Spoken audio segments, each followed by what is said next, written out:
So hey everyone, once again welcome back to my channel. This is Harshit Kumar, a second year MBBS student at All India Institute of Medical Sciences Raebareli. और आज की video में हम लोग बात करने वाले top 10 topics for NEET biology 2024 in 10 minute. तो ये टॉपिक जो है इससे हर साल नीट में क्वेश्चन देखे ही जा रहे हैं, तो तुम एक्सपेक्ट कर सकते हो कि इस नीट एग्जाम में भी इससे 10 से 12 क्वेश्चन तो यार आराम से मिल सकते हैं। तो अगर तुम इस वीडियो को पूरी देख लेते हो ना, तो तुम अपने नंबर 40 से 50 नंबर तो पक्का ही सिक्योर कर लोगे यार। तो इसलिए इस वीडियो को इन तक जरूर देखना यार, और ट्राई करना कि वीडियो का एक भी पार्ट स्किप ना करो, क्योंकि हर टॉपिक अपने आप में एक बहुत ही बड़ा वेटेज लेके रखता है। तो इसी के साथ लेट्स स्टार्ट द वीडियो। तो बात करते हैं पहले टॉपिक की ओर, जो कि होने वाला है हमारा कुछ सेकेंडरी मेटाबोलाइट, जो कि दिया हुआ है हमारा सेल साइकिल वाले चैप्टर में। तो पिगमेंट्स में आते हैं कैरोटिनॉइड, एंथ्रोसाइकिन, अल्कोलॉइड में आते हैं मॉर्फिन, कोडिन, ये इंपॉर्टेंट हो जाता है यार तेरा। ट्रेपेनॉइड्स में आते हैं मोनोट्रेपिन, डायट्रेपिन, ये तो अपने आप याद हो जाएगा। एसेंशियल ऑयल में आते हैं लेमन ग्रास ऑयल।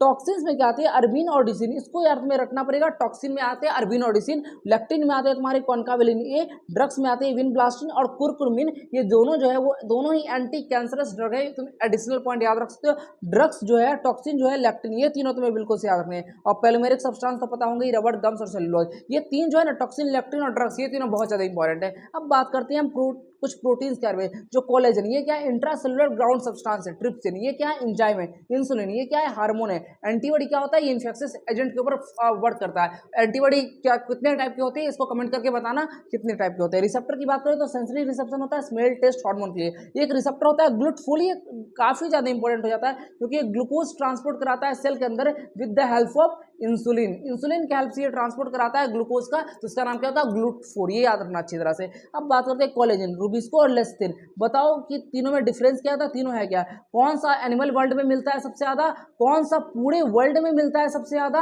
और कौन सा, और ये लेस्थिन क्या है? ये है क्या एक्चुअली? अमीनो एसिड है, प्रोटीन है, लिपिड है, क्या है? कार्बोहाइड्रेट, ये है क्या? ये मुझे बताओ। ये तीनों का आंसर मुझे कमेंट सेक्शन में चाहिए, और जो तीनों का आंसर करेंगे उसके मेरी तरफ से एक लाइक और कमेंट होने वाला है। अब बात करते हैं टॉपिक 2 के ऊपर, जिसका जो लिया गया है थोड़ा सा एक इवोल्यूशन के लिए। देखो, अगर ये तुम्हारा ग्राफ दिया रहेगा, ग्राफ अगर मतलब पीक की तरफ शिफ्ट हो जाता है, मतलब थोड़ा ऊपर की तरफ अगर ग्राफ शिफ्ट हो जाएगा, उसको तुम क्या कहोगे? स्टेबलाइज हो गया। कोई भी चीज स्टेबलाइज होती है तो क्या होती है? थोड़ा मतलब तुम प्रोग्रेस करते हो, तो लाइफ में तुम स्टेबल हो रहे हो, तो तुम ऊपर की तरफ जाओगे। और अब बात करते हैं वन डायरेक्शन में अगर शिफ्ट कर रहा है, तो उसको तुम क्या बोलोगे? डायरेक्शनल। अगर वन डायरेक्शन में शिफ्ट कर रहा है तो डायरेक्शनल। अगर तुम स्टेबल हो रहे हो तो तुम्हारी ग्रोथ क्या होगी? ऊपर की तरफ। और अगर तुम्हारा डिस्ट्रप्टिव ग्रोथ है तो तुम अपने आप इधर उधर करते रहोगे, तो डिस्ट्रप्टिव ग्रोथ हो गई। तो ये तीनों के जो इंपॉर्टेंट है वो तुम्हें पता होनी चाहिए। ये कोई भी एक ग्राफ देकर एग्जाम में आ सकता है। अब बात करते हैं थर्ड टॉपिक की ओर, जो कि होने वाला है हार्डी विनबर्ग प्रिंसिपल। सबसे मेन क्वेश्चन ये आता है कि कौन कौन से फैक्टर्स इसको इफेक्ट करते हैं यार, जो तुमको बिल्कुल से याद रखने हैं।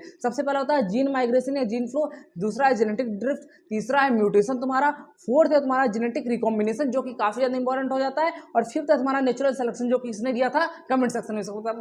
तो कमेंट सेक्शन में इसको बताना कि नेचुरल सिलेक्शन किसने दिया था। अब बात करते हैं फॉर्मूला जो कि हार्डी विनबर्ग प्रिंसिपल से बना है, वो है P + Q = 1, और दूसरा फॉर्मूला जो इससे डिराइव होता है वो होता है P² + 2PQ + Q² = 1। तो यहाँ पे PQ जो होता है यार, वो तुम्हारा डोमिनेंट और रिसेसिव एलील से रिप्रेजेंट करते हैं, तो ये क्वेश्चन तुम्हारा आ सकता है। तो इस फॉर्मूले से क्वेश्चन तुम्हें देखने को मिल सकता है, जो कि आसानी से सॉल्व हो जाएगा बस 1 मिनट के अंदर। अब बात करते हैं नेक्स्ट टॉपिक की ओर, जो कि लिया गया मॉर्फोलॉजी ऑफ फ्लावरिंग प्लांट से। और ये जो टॉपिक है ना, वो काफी ज्यादा इंपॉर्टेंट है, क्योंकि हर या 1 साल या 2 साल में से क्वेश्चन देखे जा रहे हैं। अगर हम बात करते हैं हाइपोगाइनस फ्लावर, तो इसमें क्या होता है ना, जो ओवरी होता है वो तुम्हारा सुपीरियर पोजीशन पर होता है। हाइपो मतलब ये नहीं समझना नीचे, ओवरी जो होगा सुपीरियर। पेरिगाइनस में क्या होता है? दोनों का लेवल ऑलमोस्ट सेम होता है। और इपिगाइनस में ओवरी क्या होता है? इन्फीरियर होता है। तो तीनों का जो डायग्राम है, और तुम्हारा तीनों के जो मतलब किसमें ओवरी का पोजीशन क्या होता है, ये तो तुम्हें याद रखना ही है। और सबसे मोस्ट इंपॉर्टेंट जो इसमें चीज है, वो तुम्हें एग्जांपल्स याद होने चाहिए। एग्जांपल्स क्या है? हाइपोगाइनस का एग्जांपल है MCB, JCB होता है ना, JCB से MCB याद कर लो, mustard, चाइनाडोस, brinjal, MCB hypogynous.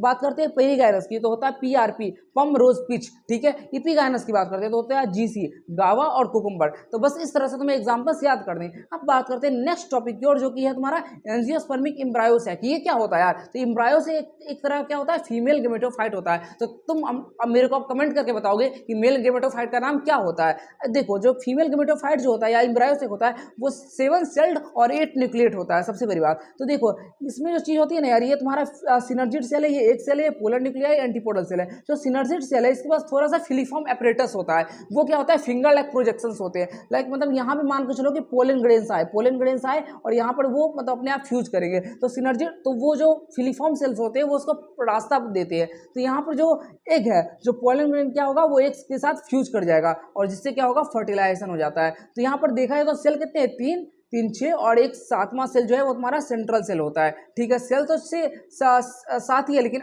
Nuclei कितने, 8 है। क्यों 8 है? क्योंकि यहाँ पे एक सेल के अंदर 2 पोलर न्यूक्लियाई होती है। तो ये तुम्हें याद रखना है, 7 सेल्ड और 8 न्यूक्लिएटेड होती है, जैसा मैंने यहाँ पे बता दिया।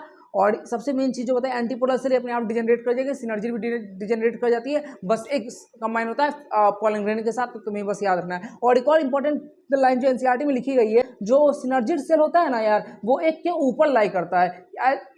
इस डायग्राम से तुम्हें ऐसा लग रहा होगा कि सिनर्जिड सेल एक के नीचे, लेकिन एक्चुअली जो होता है वो उल्टा होता है। इसलिए synergid cell is always on the upper side of egg, ये याद रखना। सिनर्जिड सेल हमेशा ऊपर होगा, किसके ऊपर होगा, एक के ऊपर होगा। ये बात बिल्कुल दिमाग में रख लेना यार। अब बात करते हैं 6 टॉपिक की, और जो कि हमारा पॉलिनेशन के ऊपर है।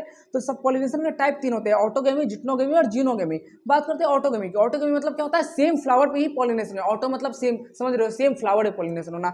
जिटनोगेमी क्या होता है यार, इसका फ्लावर तो अलग होता है लेकिन जो प्लांट होता है वो सेम होता है। तो इसको हम ऐसा कह सकते हैं क्या कि जेनेटिकली तो ऑटोनॉमी है, क्योंकि अगर तुम खुद सोचो प्लांट सेम है तो जेनेटिक भी तो उसका सेम ही होगा, लेकिन फंक्शनली बोला जाए तो ये क्या हो जाता है, क्रॉस पॉलिनेशन हो जाता है। तो जेनेटिकली क्या होता है, ऑटोगेमी होता है, और फंक्शनली क्या होता है, क्रॉस पॉलिनेशन होता है। अब बात करते हैं नेक्स्ट जो कि जीनोगेमी। जीनोगेमी में फ्लावर भी डिफरेंट होता है और प्लांट भी डिफरेंट होता है। और अब हम तुम मुझे कमेंट करके बताओगे कि चेस्मोगेमी और क्लिस्ट्रोगेमी क्या होता है और दोनों में क्या डिफरेंस है, और इन दोनों में से किसमें ऑटोगेमी देखने को 100% मिलता है। ये तुम्हें कमेंट डाउन करना है यार, ये बिल्कुल से कमेंट करना है यार।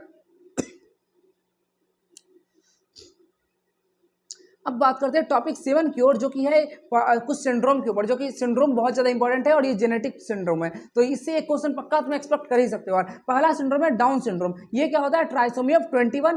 किसने दिया था, लैंगडॉन डॉन ने दिया था। ये भी क्वेश्चन आ सकता है, साइंटिस्ट का नाम। अब बात करते हैं इसके फीचर क्या है। शॉर्ट स्ट्रेचर होता है, स्मॉल हेड होता है, पामड क्रीज देखने को मिलता है, फॉरवर्ड टंग होता है। ये 4 सबसे मेन इंपॉर्टेंट फीचर है, ये तुम्हें याद होना चाहिए। अब बात करते हैं सबसे मेन इंपॉर्टेंट थिंग, जो कि इसमें मेंटल रिटार्डेशन देखने को मिलता है, जिसका मतलब क्या हुआ, IQ जो होगा बच्चे का वो कम होने वाला है। बात करते हैं क्लाइनफेल्टर सिंड्रोम की।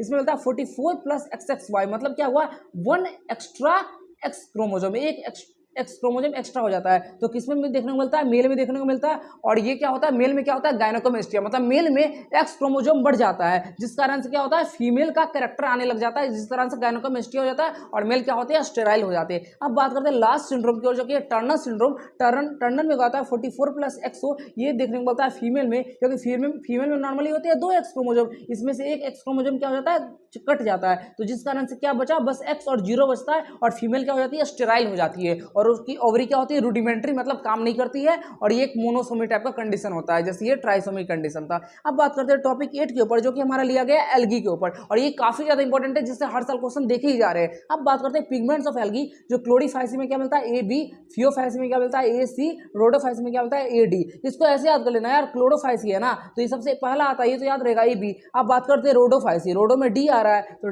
AD याद हो जाएगा, अब बचा हुआ में क्या आ जाएगा, AC आ जाएगा। अब बात करते हैं मेन पिगमेंट जो होता है, फ्यूकोजेंथिन और फाइकोइरेथ्रिन। तो फाइकोइरेथ्रिन किसमें मिल जाएगा, रोडोफाइसी में, और फ्यूकोजेंथिन किसमें मिल जाएगा, फियोफाइसी में। ये थोड़ा सा याद कर लेना, बस 1-2 बार पढ़ोगे याद हो जाएगा।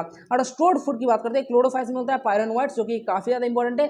फियोफाइसी मिलता है लिमिनेरिन और मैनिटोल, और रोडोफाइसी मिलता है फ्लोरिडिन और स्टार्च, जो कि अगेन काफी ज्यादा इंपॉर्टेंट हो जाता है। अब बात करते हैं नेक्स्ट टॉपिक की ओर, जो कि है एक बहुत ही important parts of the cell cycle chapter, जो कि है पार्ट्स ऑफ प्रोफेज 1। प्रोफेज 1 जो होता है ना, वो बड़ा होता है और ज्यादा कॉम्प्लेक्स होता है प्रोफेज 2 के कंपेयर में, और ये दोनों किसके पार्ट है, मियोसिस के पार्ट्स होते हैं। और प्रोफेज 1 के अपने आप में कितने पार्ट है, 5 फेज है। पहला होता है लेप्टोटीन, दूसरा है जैगोटीन, तीसरा है पैकेटीन, चौथा है डिप्लोटीन, पांचवा है डाइकिनेसिस। लेप्टोटीन की बात करते हैं तो इसमें क्या होता है, कंपैक्शन ऑफ क्रोमोसोम स्टार्ट होता है और क्रोमोसोम विजुअल हो जाता है लाइट माइक्रोस्कोप के ऊपर। ये फीचर बहुत इंपॉर्टेंट है, इस चीज को याद रखना, इस पे क्वेश्चन बन सकता है इस बार। अब बात करते हैं जैगोटीन के ऊपर, तो यहाँ पर सिनेप्सिस होती है और सिनेप्टोनोमिक कॉम्प्लेक्स बनता है। ये दोनों ही चीज तुम्हें याद रखना, सिनेप्सिस भी होगी और सिनेप्टोनिमल कॉम्प्लेक्स भी बनने वाला है। लेकिन जो पैकेटीन स्टेज है, वहां पर बाइवेलेंट और टेट्राड जो है वो क्लियरली विजुअल होते हैं। देखो बन तो जाता है जैगोटीन में, लेकिन क्लियरली विजुअल कब होते हैं, पैकेटीन में होते हैं, और अपीयरेंस ऑफ रिकॉम्बिनेंट नोड्यूल्स और क्रॉसिंग ओवर इस स्टेज में होता है। अब बात करते हैं नेक्स्ट स्टेज, जो कि है डिप्लोटीन। डिप्लोटीन में क्या होता है, डिसोल्यूशन, डी से डी याद रख लेना।